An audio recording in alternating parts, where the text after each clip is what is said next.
For those just joining us, we're here with Dr. Opperman, who's providing us with an insider's perspective on his experiences using gunmetal wire in his practice. In your opinion, when is gunmetal a good option to use, and in what cases may it not work? So depending how do you apply, is not the gunmetal as alloy itself, okay? The alloy has some properties, as I mentioned, is a wire to be bent, is a wire to make loops, and it's a wire to, you can make loops in three-dimensional movements of the dentition. So depending how you apply. So if you want to control the case vertically, maybe that's your question, okay, which is the GIAO or meow and things like this. The gunmetal has interesting property that allows us to make loops to control the case vertically, similar to LGLOI, which is made like a stainless steel wire, not exactly as a stainless steel, but close to stainless steel. Is another wire that you can also do the same. But both, either LGLOI and the gunmetal, has a problem to control vertical dimensions. Not the wire itself, is the mechanic. So if you have the gunmetal for any loop, bringing the teeth here and there, it's super good, because what is the good thing about the gunmetal? So you apply the loop, and the force of the loop stays for a very long time. The force doesn't decay. There's a tendency to maintain the force. But to control the case vertically, this is the one, when the case is very short face, this is the one where the multi-loop mechanic, doesn't matter if you use LGLOI or gunmetal, you gotta face the hardest thing, because it's not easy to extrude the teeth in a very strong muscle face patient. It's not the alloy itself, it's the mechanic. Okay. I don't know if I can explain very well, if you understood. Yes, okay. And then why did you adopt the meow or GIAO in your practice?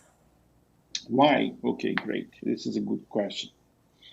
Because let's say I came from the traditional orthodontics in the past. So my first cases in 1990s I did under what we call edgewise classic mechanics, which is basically a straight wire with certain little loops, very small loops. Later on, with the nickel titanium, the doctors start to practice a lot what we call straight wire mechanics. So it's just a matter to exchange wires and let the bracket move, and that's it. So I did this as well. But those two mechanics, we have a lot of problems. We can treat some cases, and another case not. So when I recognize that majority of my problems come from the vertical control, so I started to do another concept we call bioprogressive. This concept was developed in University of Illinois in the past. And this is consisted basically in work with arches in sections. So it's section mechanics. So we control the anterior teeth separate from the posterior teeth, but in different wires, different teeth of wires. It works good for certain cases as well, but some other cases not so good, especially the case where I want to control the posterior dentition better.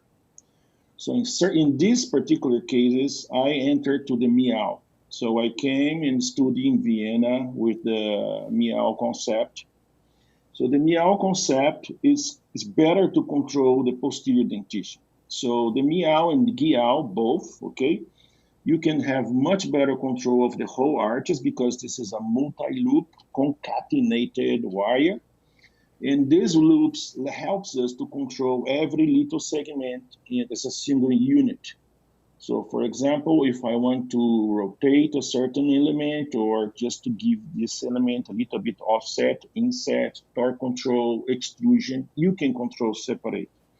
So it's super nice tool. for customize and individualize every case for their cases. But especially, the question was why I enter is Yes. because gives me better posterior vertical control than any other mechanics. Interesting. And so for those doctors who have not tried Miao Giao, what is your suggestion for them, doctor? Ooh la la. My suggestion is go to the Miao because there's no other mechanic. Honestly, you can do. I am doing already something new in the field, and I am about to publish this together to some colleagues. We are mixing prosthodontics and orthodontics. So if you use the prosthodontics concept, you can do the vertical control as well. So you can leave for the end the Miao and Giao mechanics to finish the case very nice, as the way I just explained to you, customizing movements. In, in the vertical control, I don't need, so I can use the prosthodontics, let's say provisional prosthodontics or temporary prosthodontics overlays to do the vertical control for me. And I leave the Giao Miao for the end. So this is a new concept that we are developing at the moment. But if you want to do just wire orthodontically way, there's no way to do without the Miao Giao. This is what I'm saying, especially because we need to extrude, control the case vertically, extruding, pulling down the posterior dentition. The only way to do is using the multi-loop, honestly. Otherwise, you have no other option in the orthodontics now. And I don't see in the future possibilities to change. Miao Giao are wires that come to stay. Okay. I want to shift a bit and talk about effectiveness and patient comfort. How does the Giao system compare to the traditional multi-loop edge wire arch or Miao application in terms of effectiveness and patient comfort? Oh, that's a good point. So now is what make you to decide if you're going to use the Miao or the Giao. So depending the case, of course, the severity and so on, there are many factors that push me to use the Miao in Elgiloy or the Giao as a gum metal. Gum metals definitely is really much more comfortable for the patient.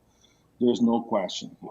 In many senses. Sense number one, the force delivery is goes slow and light and constant. So for the patient, it's not aggressive, and the patient tolerates really, really much better the force control. Second thing, the loops are shorter, so it doesn't really impinge the patient mucosa or the lips or the cheek or something like this. So it's really more comfortable for the patient. There's no question here. So in terms of comfort, definitely the Geo is really much better. Okay. And then how is the Giao appliance adjusted according to the individual patient's skeletal pattern? So that's another long talking. I could stay here with you, Taylor, hours and hours and hours talking about this. So now is a concept. Every doctor likes certain concepts. But let's go on the background. To control a case, definitely I need to control the case vertically. This is what I just mentioned in your previous question, okay? So what is that? In many cases, I need to upright the lower posterior dentition because many, they are mesotyped, and the multi-loop is great for that. It's a great tool. And second thing, I need to extrude, especially the upper dentition, to keep the joint protected during the movement and the mechanics. So that's the real background. Now, if I have a class 2 case with mandibles very back, certainly I need to move the mandible forward using the occlusion for that. So what can I do? So I need to upright the posterior dentition, the lower arch, and extruding the upper arch, the posterior dentition, allowing the mandible to be decompressed and release the mandible to go forward, okay? This is usually the basic concept in class 2 treatments, okay? So basically, when I am uprighting, I remove the interferences. So, and the mandible is now capable to go forward because there's no interference in the occlusion. Second thing, decompressing the joint by vertical control. I can allow as well that articular compensation of the mandible goes forward, and I can have the mandible most, let's say, anterior position at the end of the treatment. This is generally for class 2s. In class 3 cases, now the things are a little bit harder because I need to have more exclusion in certain cases than I usually do for class 2s. So if the case is mild, let's say mild class 3, a little class 3, I can do this with the GIAL as well. So, but the concept here is a little bit different. I need also to extrude the lower arch more and together to the extrusion on the upper arch, removing the interferences and allowing the mandible to stay backward, not backward, but rotated down. I don't want to move the mandible back, in fact, because I don't want to compress the joint, never, okay? But it's rotating down. I have the sensation the chin is back. So for that, I need to extrude a lot. If the case is mild, it's okay to do this with the Mio and Gil. But if the case is hard, I don't like to use Mio Gil for class 3s. There's another application for the Mio and Gil, which is the mandible lateral displacement, with the MLDs, when the mandible shifts to the side. And I can control the occlusal plane vertical dimension, left and right side, allowing the mandible to match the midline of the upper jaw, controlling left and right side's vertical dimension. So it's the same concept as treated class 2 or class 3, but I would divide left and right side with different mechanics. This is also interesting to shift the mandible towards to the midline, decompress the joint where I have compression, and maintain the good health of the joint, the side I have the good health. So this is the way we do, is managing always the posterior vertical dimension. Very interesting. I want to present a case in where I believe the GUMMETAL is really, really powerful, in especially this kind of cases. I presented this case during the last American Association of Orthodontics meeting. It was held in Chicago.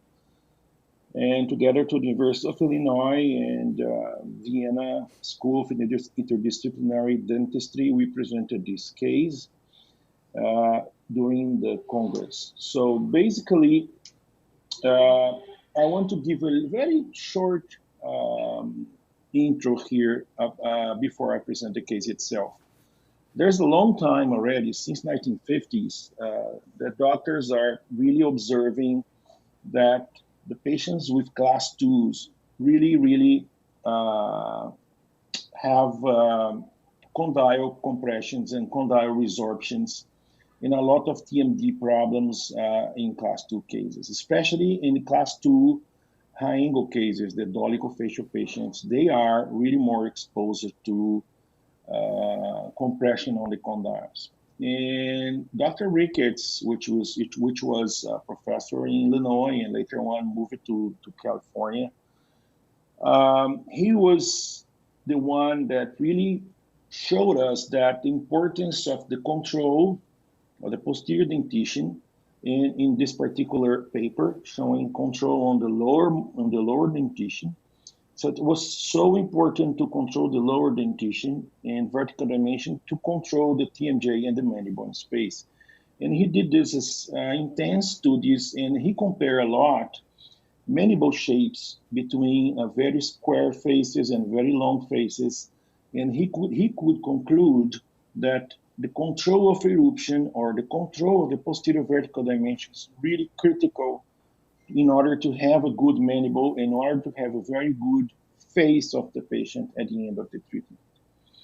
So this way, once we control the vertical dimension, the muscles can calm down and the muscles can work really much better.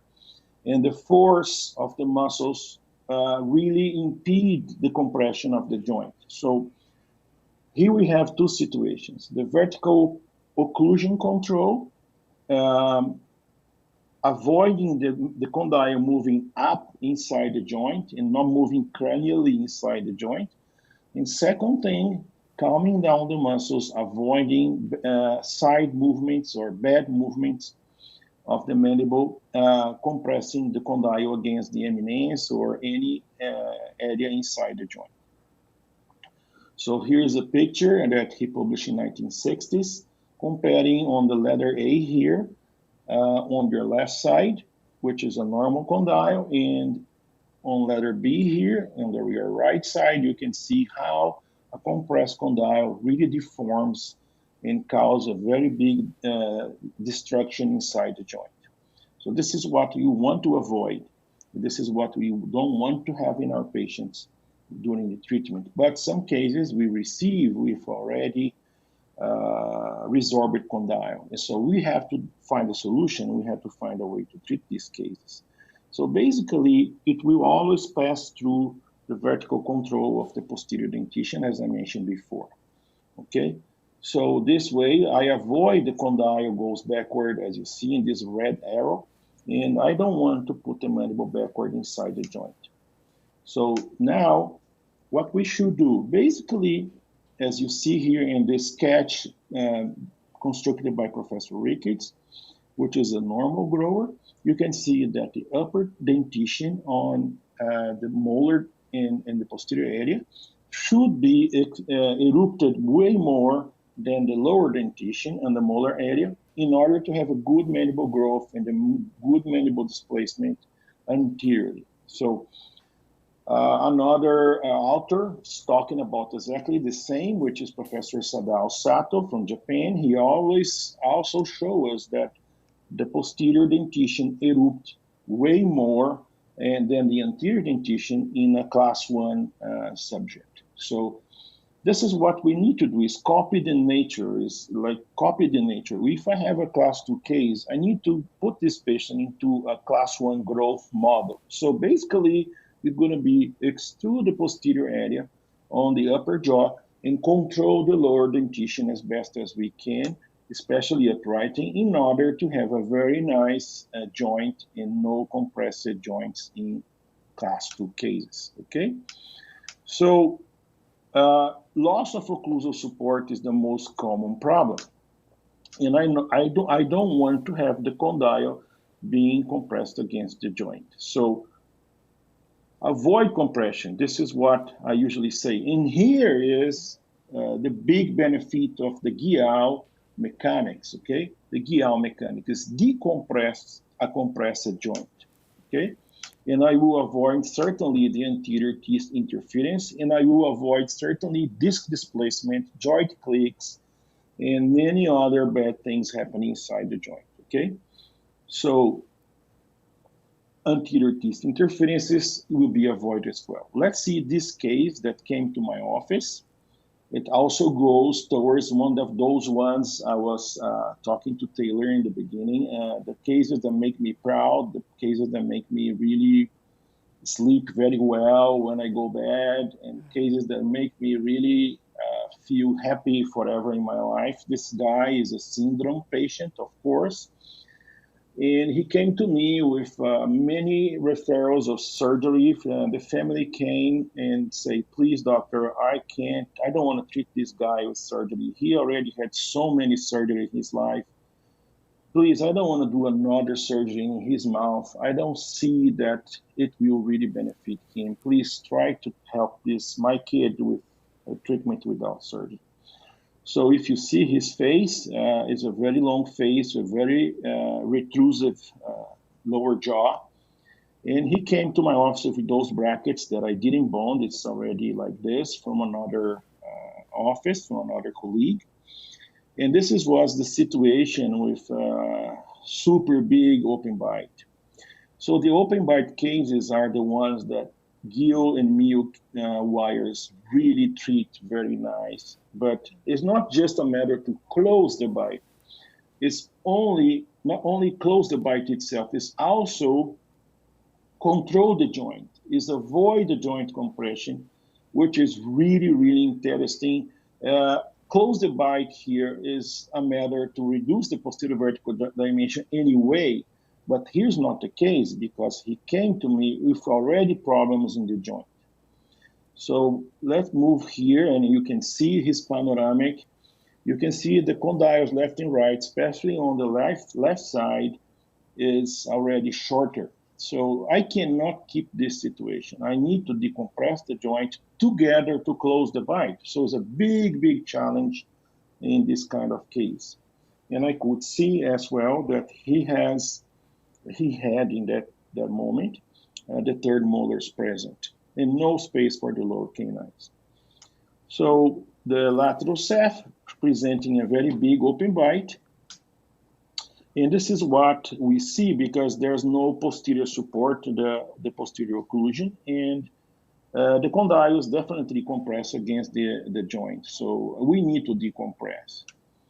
So I trace this guy with severe dramatic numbers for the people whose orthodontists see a 13 millimeters convexity is something absurd, 55 FMA, and total facial height is 80. It's the facial axis 68. It's some of the numbers that completely too much. Certainly, I cannot make this guy a flat face, but certainly I can make him really much better and basically release his joint problems, which was really the family was looking for. Okay, so I start with the gunmetal wire with the classic activations for open bite. So I introduced to this case a lower arch tip back activation. And the upper one, a very light tip back. And the patient plays anterior elastics, as you can see, okay? After a couple months, you can see that I already see a little open bite posterior dentition. The bite starts to rotate and close, but I need to find space for place the lower canines. So we designed this kind of T-loop on the gunmetal to work as a spring to open the space for the canine. Here is the canine with a space already, and I place a gunmetal overlay wire on the upper jaw to help transversely as well. But you can see the bite closed, but the mandible is still backward, okay? So we need to keep eyes on that. After a couple months, I can see now we have space for canines. And this is the design of the wires at that time. So I place the wires in tip back. I remove the tip back at the end, as you can see here on the lower arch. In the upper arch, I step down the posterior dentition in order to have the extrusion of the posterior segment, allowing decompression of the joint. So here is the wires in place. You can see now I place a regular nickel titanium on the lower arch just to give the patient alignment. So sometimes we can switch wires. You can keep the gunmetal for later phases as well. And here is on the right pictures, you can see here the way we activate at this moment the wire. So there's a big, big extrusion of the posterior segment.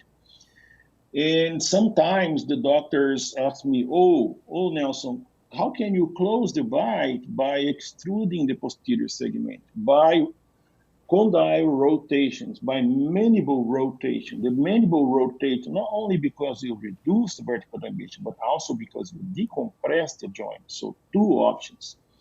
But if you see the pictures here, the patient still class 2, okay? I close the bite, but the patient still the mandible back. How can I obtain the class 1? How can I make the mandible goes more forward? The only way is if I continue to extrude the upper posterior. So I keep activating the gunmetal for that. So to continue to extrude. So this is the intermediary, so the progress phase, so before, after. And now you can see a super big activations on the posterior area to control the case vertically. And the lower arch now is basically straight, okay? I just have the loops and there's no really vertical activation anymore. Now you can see clearly the patients fully fall into class 1, very nice, okay? So now I have my objectives almost done. I put a knives into the arch, I decompress the joint, and now the patient with the mandible really forward in class 1, okay? So if we compare the sequence of x-rays that he had, so we move the mandible forward and close the bite, and now this is what my friends call me as a crazy doctor, okay? Because I see when I did his examination, the joint is still under compression and he still had a little click. But with the GUMMETAL, the maximum I could obtain is exactly that amount. Remember, you guys, when I say that, I usually use prosthodontics together. So I create a new open bite for him to create a fulcrum on the second molar to close the bite once again. So this is the same case 15 days after. So the bite really closed very quick, decompressing the joint. Wow, 15 because days? I made exactly 15 days after. And you can see that GUMMETAL on the lower is just maintaining the arch. On the upper arch, I just made in sectionals. So we can switch mechanics. This is a good thing. You can see the big crown overlay I put on the second molar in white and the x-ray. So it's a big thing. And you can see how the joint, I don't know if you guys can see my arrow, the mouse arrow here, Yes. How the joint is really, the joint on the left side is very apart of the roof of the joint. So it means that I am removing the condyle down to release, to decompress the joint, because he's still with the left joint shorter than the right. And the case now is going to the end. And now when I section the arch and close the bite, the patient still class 1, but now what is the good thing? There's no more click and no more joint compression, okay? So I just made a simple alignment to finish to make it nice. And the case about to remove the brackets. Here is the changes on the condyle. You can see on the top is before, and now the condyle is really bigger and rounded at close to the end. So no more clicks. And the way we finish his brackets with anterior teeth veneers, not really veneers, as a composite restoration.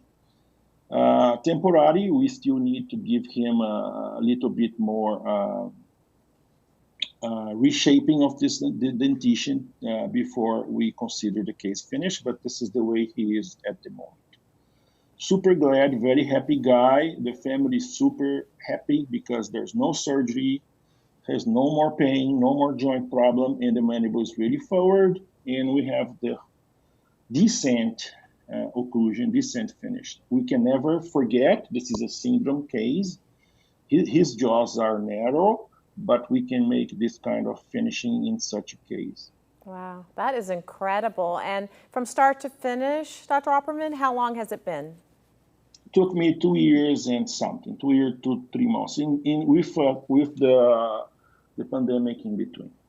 Wow, and without surgery as well. That's incredible. Without surgery, and this guy was really, really happy with the result we gave to him, because